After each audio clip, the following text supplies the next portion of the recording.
The next morning, the palace buzzed with new energy.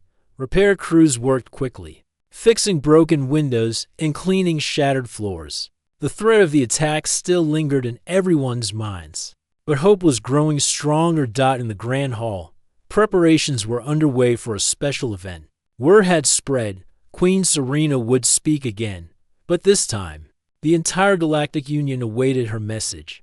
Elias stood quietly near the entrance, dressed in his clean guard uniform. He felt nervous. This was not a ceremony like before. It felt different, more important. As the hall filled with leaders, diplomats, and guests, a hush fell over the crowd. Queen Serena entered, but her steps were slower and softer than before. Her eyes searched the crowd until they found Elias. She walked directly toward him. The room held its breath. When she reached Elias, she stopped. Then, with a steady voice, she spoke. "Today, I stand before you not as a queen who commands, but as a person who has learned." She looked at Elias. "I was wrong to insult him," the crowd murmured quietly. "Elias is not just a guard," she continued.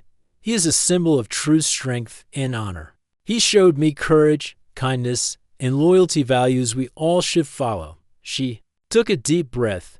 "I bow before him now, not because he saved my life alone, but because he reminded me that no one is too small or too humble to be great." With that, Queen Serena bent down in a deep bow to Elias. The hall erupted in applause. Elias's face turned red. He looked down, then back up, and offered a small, respectful bow. After the ceremony, the queen invited Elias to her private chamber. "Please, sit," she said, gesturing to a chair. Elias sat carefully. Serena poured 2 cups of tea and handed one to him. "There is something I want to say, Elias," she began. He nodded silently. "I judged you and your people harshly," she admitted. "But you have shown me that true power comes from the heart." Elias smiled softly. "Thank you, Your Majesty."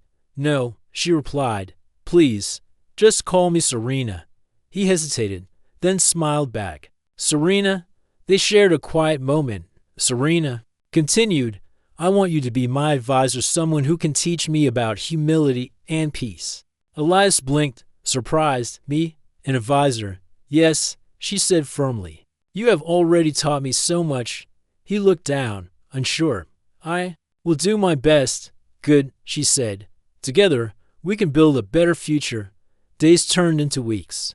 Elias began working closely with Queen Serena and her council. He learned about the complexities of interspecies diplomacy and shared human ideas of cooperation and kindness. The queen, once proud and distant, softened. She listened more, asked questions, and welcomed new thoughts. Their partnership grew into friendship, a bond built on respect and trust. One evening, as they stood on the palace balcony watching the twin suns set, Serena spoke quietly. "You saved me when I was weak. Now, I want to save us all." Elias nodded. "The galaxy needs hope," she said. "And humans, you show us that hope." Elias smiled, feeling pride that was not loud, but deep.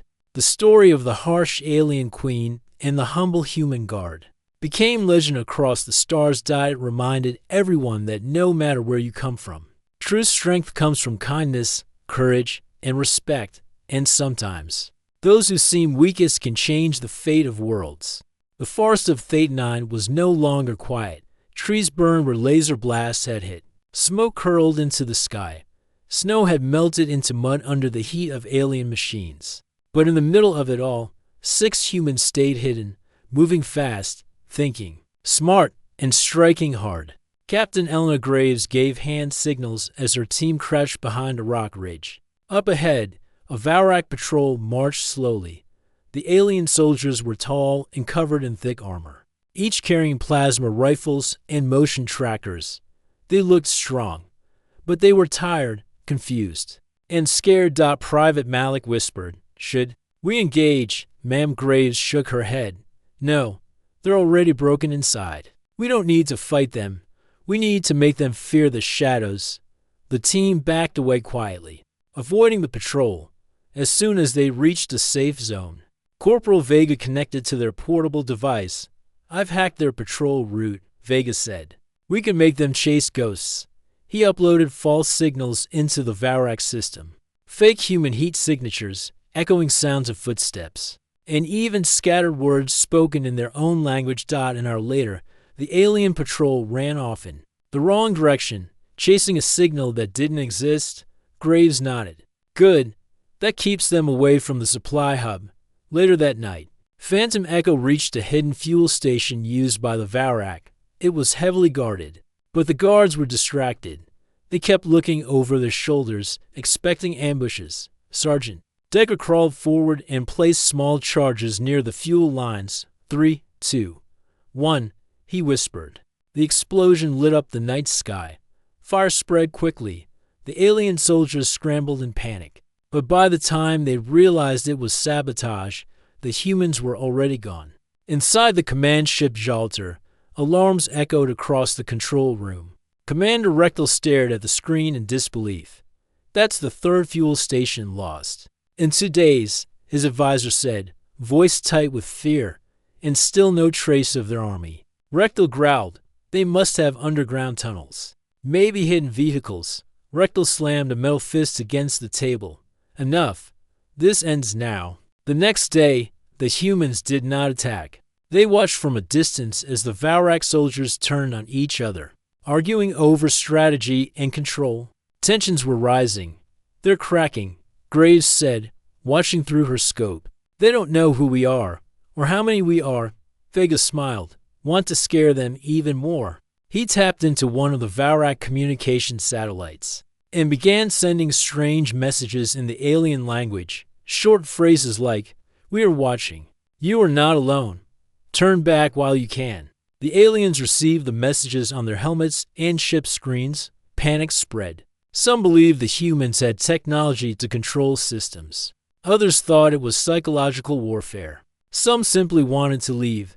Rectal gathered his officers. His voice was low but filled with anger. Are we fighting ghosts? Or are we just blind? An officer answered, we found only 6 human life forms on the planet. Rectal froze. 6, yes. Sir, 6 moving fast, striking hard, always vanishing before contact. Rectal looked around the room. You're telling me. We've lost over 50 soldiers, 3 fuel stations, and to drones, to 6 humans. No one answered. He leaned forward. Then we are not fighting a normal team.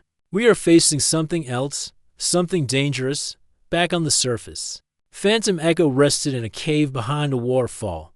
They ate protein bars and drank filtered water. Private Malik stared into the fire. They must think we're an entire army by now. That's the plan, Graves replied. But what if they call for backup? He asked. They won't, said Sergeant Decker. They're too proud. They won't admit they're losing to a small Recon team. Graves agreed. And if they do call for help, Earth will hear it too. Reinforcements are already watching from afar. We just have to hold the pressure. She turned to Vega. Time to send them a gift, using the remains of a broken alien drone.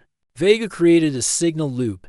It hijacked the Vaurak screen systems and projected a video directly onto the Jalter bridge, a simple, black screen. Then white words appeared.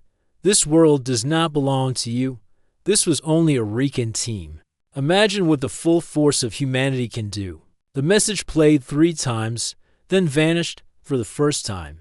Commander Rectal felt a shiver run down his spine. Not from fear, but from the realization that he may have made a grave mistake. These humans, they don't fight with strength, he said quietly. They fight with the mind. An officer asked, should we call for reinforcements? Rectal hesitated. No, not yet. If the galaxy hears we were beaten by a Recon team, we lose more than a battle. We lose our name. He turned away. We will crush them. We just need to find their heart. But that was the problem. Phantom Echo had no heart to strike. They were the wind, the forest, the fire in the dark. Snow fell softly over the smoking trees of Theta 9. The silence in the forest was broken only by the hum of alien machines and the crunch of heavy Vaurak boots on frozen ground. But the soldiers were no longer confident. Their armor was strong. Their weapons were powerful. Yet something unseen was breaking them from the inside. They were not losing battles. They were losing control. Commander Rectal stood on the deck of the Jalter, staring at a holo map of the planet. Bright red markers showed where patrols had disappeared. Yellow zones marked supply routes now considered unsafe. They are everywhere, Rectal said slowly. Yet we see no army, no base, no trace. His second in command, General Varkon, growled. The men are nervous. Morale is low. Some believe these humans have magic. Fools, Rectal snapped. There is no magic, only fear, created by skilled minds. On the surface, Phantom Echo had just returned from their latest operation. They had planted sound traps in a rocky valley. When Vaurak troops entered the area, strange voices echoed all around them. The voices weren't real. They were recordings clever. Loops of alien speech twisted to sound like warnings and cries for help. The aliens had fled in confusion, firing wildly at shadows. Captain Elena Graves watched the replay with a small smile. They think the forest itself is against them. They're almost right, said Corporal Vega. We've made them scared of trees, wind, and their own equipment. Sergeant Decker added, still no sign of reinforcements from Earth. Graves nodded. Good. The longer we hold them back, alone, the more powerful the message becomes. Private Malik, sitting nearby, asked, what if they start adapting? What if they stop falling for tricks? Graves looked at him seriously. Then we become unpredictable. We hit them in ways they never expect. That night, the humans struck again, this time at a comms tower deep in the Vaurak-controlled zone. The tower was guarded by heavy drones and 3 squads of soldiers. A direct attack would be impossible. So they didn't attack it directly. Instead, Phantom Echo used a broken Vaurak transport that Vega had reprogrammed. They filled it with explosives, added a false distress beacon, and drove it straight toward the base. The aliens scanned the transport. The beacon said, injured squad inside. Emergency medical needed. They opened the gates. The explosion was massive. The tower fell within seconds, and the communication link to orbit was lost for hours. Back on Jalter, alarms rang out. Engineers rushed to restore contact. Rectal stared in disbelief. How can 6 humans do this? General Varkon, angry and embarrassed, said they must have outside help.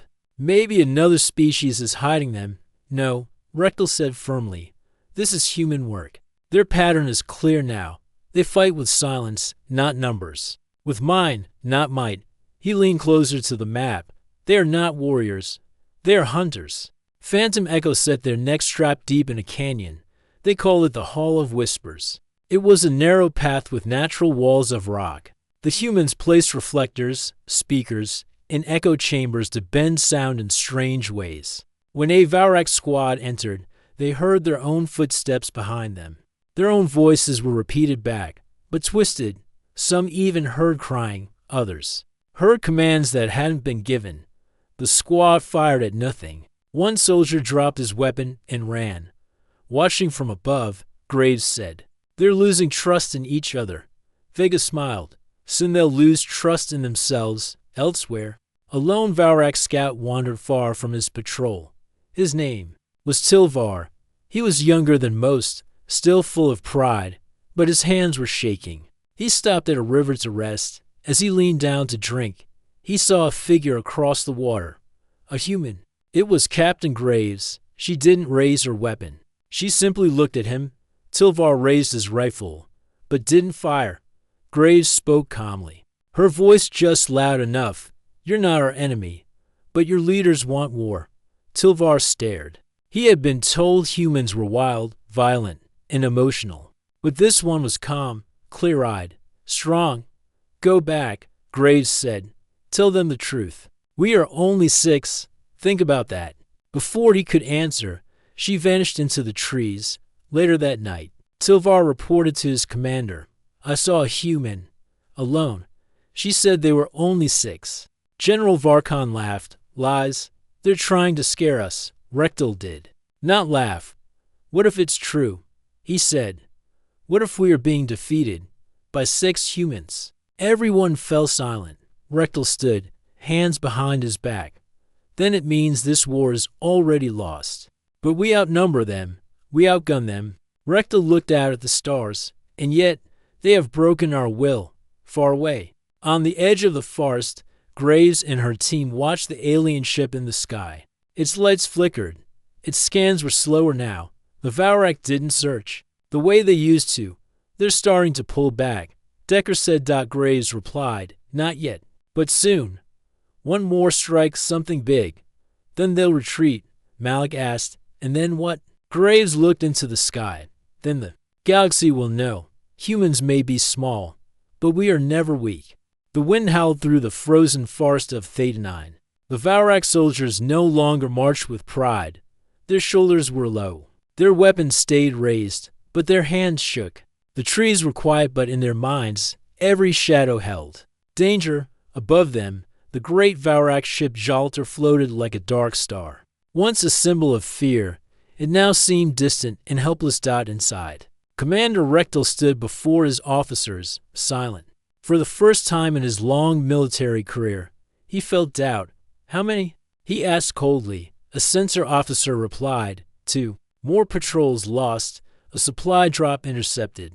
Drone Squad Alpha vanished, all in the last 6 hours. Rectal stared at the hologram table. Red zones covered most of the forest. Only the landing zone was still fully secure. Still no signs of large forces. No, Commander. We scan for life forms constantly.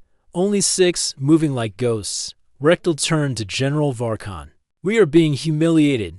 Varkon growled. We should send the elite. All at once, sweep the planet. Burn everything. Rectal did not answer. His eyes narrowed.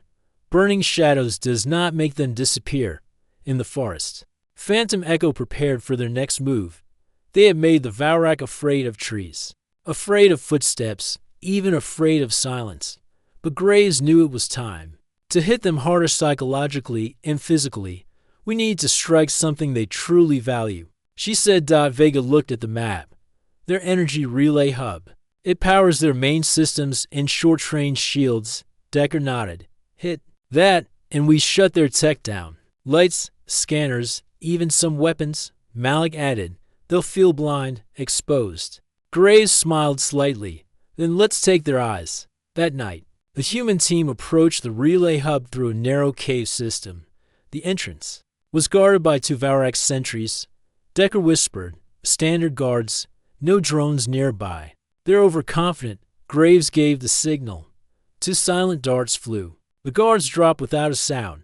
They moved fast and quiet, placing EMP charges on the relay units. Vega tapped the controls, timing the delay. 3 minutes, he said. We should be far by then. They vanished into the trees. 3 minutes later, the night exploded with blue light. Every Valrak system within 20 kilometers went dark. Lights blinked out. Comms buzzed with static. Even helmets lost their heads-up displays. Panic spread quickly. Some soldiers shouted in fear. Others fired at shadows. Orders were confused. Groups became separated. Even elite squads began to fall back toward the landing zone.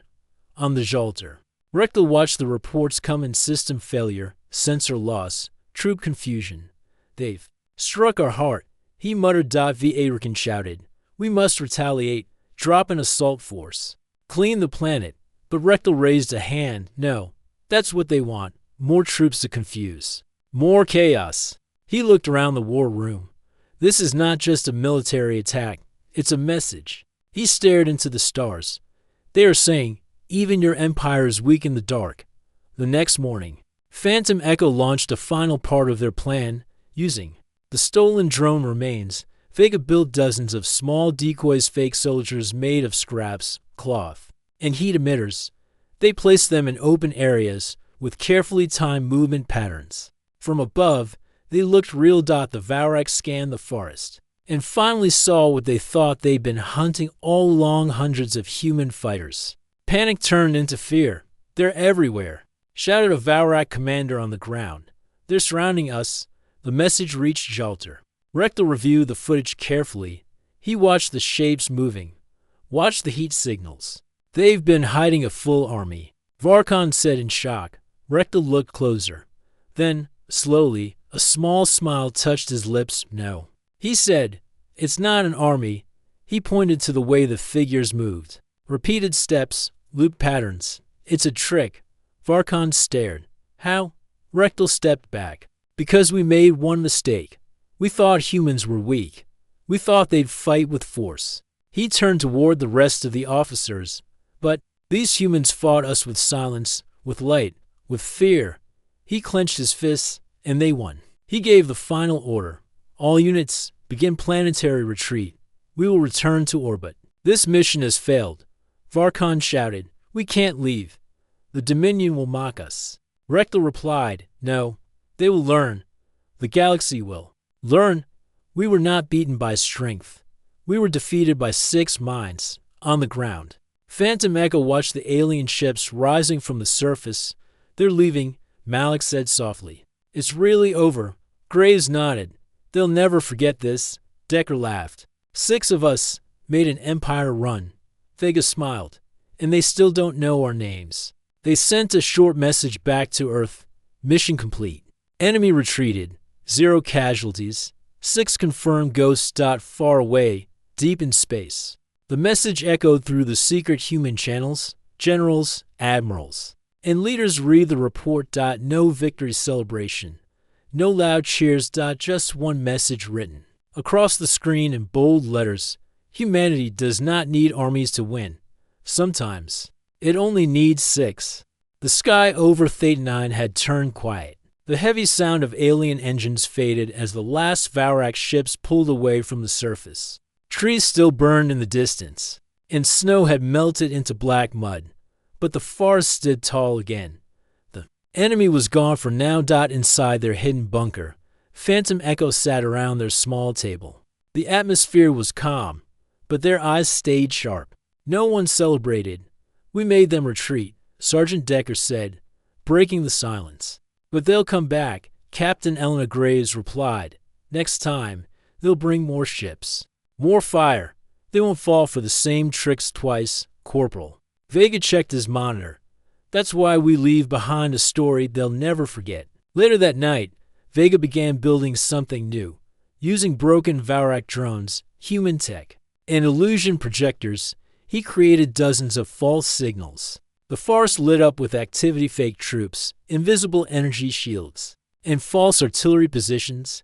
Decker helped place holographic beacons in the snow. They reflected off the trees, showing illusions of human tanks and walkers, though none existed. It looked like a full army had appeared overnight. Meanwhile, Private Malik hacked into an old Vaurak comm system and sent a chilling signal straight to the Jalter. The forest is ours now. You only saw 6. There are thousands more watching, in orbit. Commander Rectal was still recovering from the embarrassment of retreat. His officers argued in the war room. Sir, we cannot leave this planet in human hands. The Dominion will see this as weakness, send reinforcements, crush them now. But Rectal remained silent, eyes fixed on the new scans from Theta 9. What is this? He finally asked. New energy readings, heavy weapon signatures, shield arrays. It appears, Rectal interrupted, it appears they brought in the full army. General Varkon stepped forward. Then this is our only chance to win back our honor. Let us strike now. Rectal turned to the sensor officer. Can you confirm these signals are real? The officer hesitated. The readings match human tech, but the energy patterns are strange. It could be fake. Could be. Rectal repeated. Yes. Commander, it's not certain. Rectal clenched his fist. He knew what was happening. The humans weren't fighting anymore. Now they were bluffing, and it was working.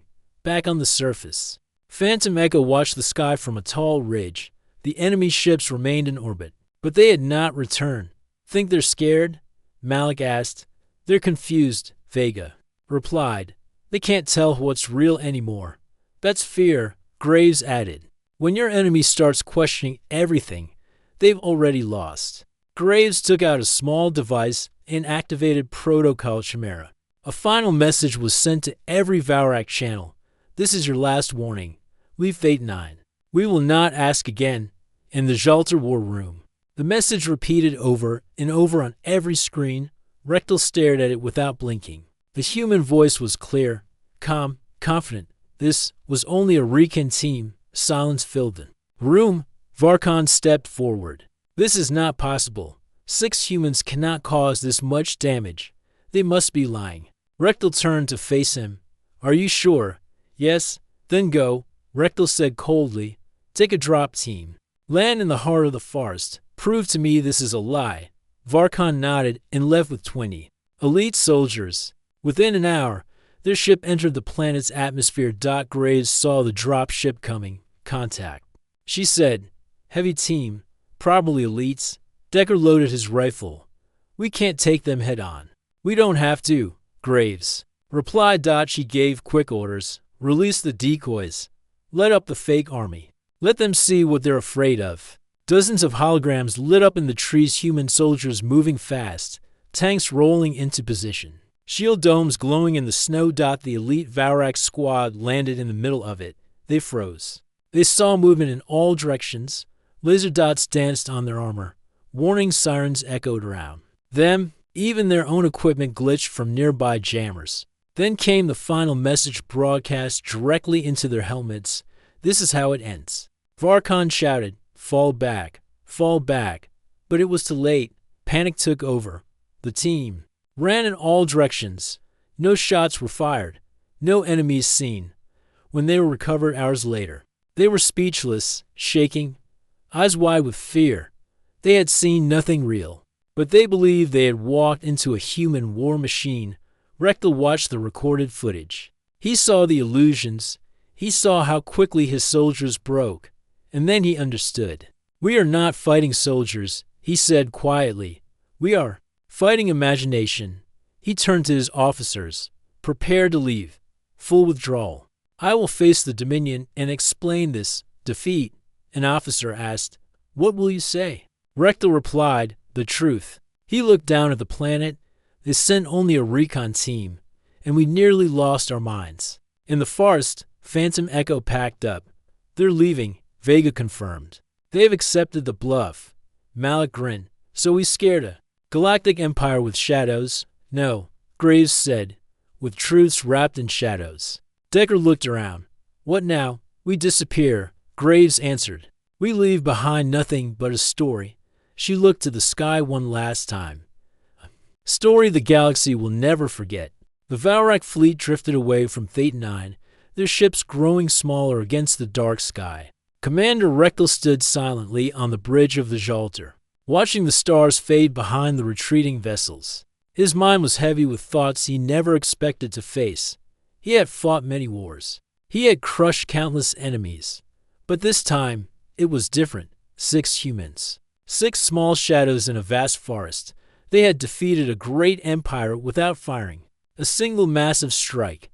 Back on the forest floor, Phantom Echo gathered near their extraction point.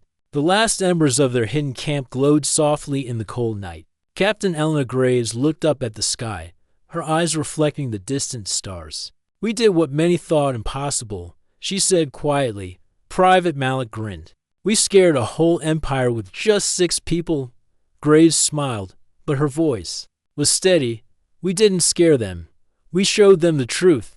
Humans are small. Yes, but we never forget how to fight. We never give up. Sergeant Decker packed away his gear. Do you think they'll come back? Not soon. Graves said, and when they do, they will think twice.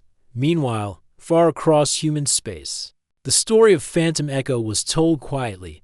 Officially, the Recon team was lost in action. Only a few knew the truth. 6 people had turned away a powerful alien fleet through courage, skill, and a sharp mind. Central Command built a new orbital station near Theta 9, named the Sentinel. It was a reminder and a warning.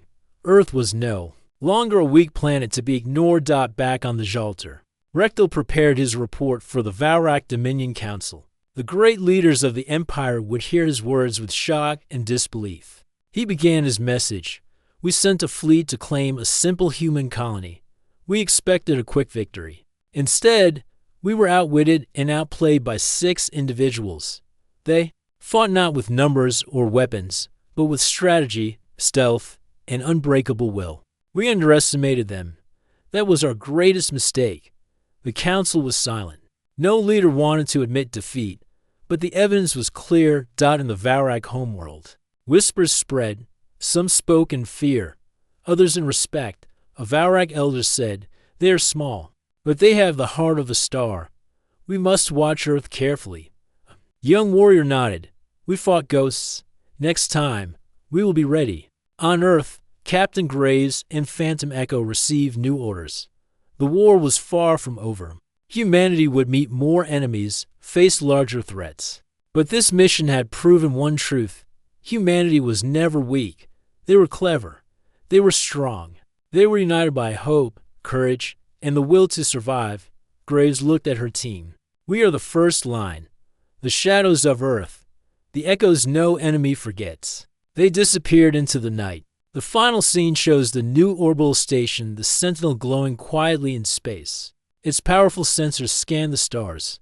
A Vaurak scout ship approaches silently. Its commander asks, "What are humans?" An elder replies, smiling, "They are small, but never mistake them for weak." The stars flicker with distant lights, new stories waiting to be told.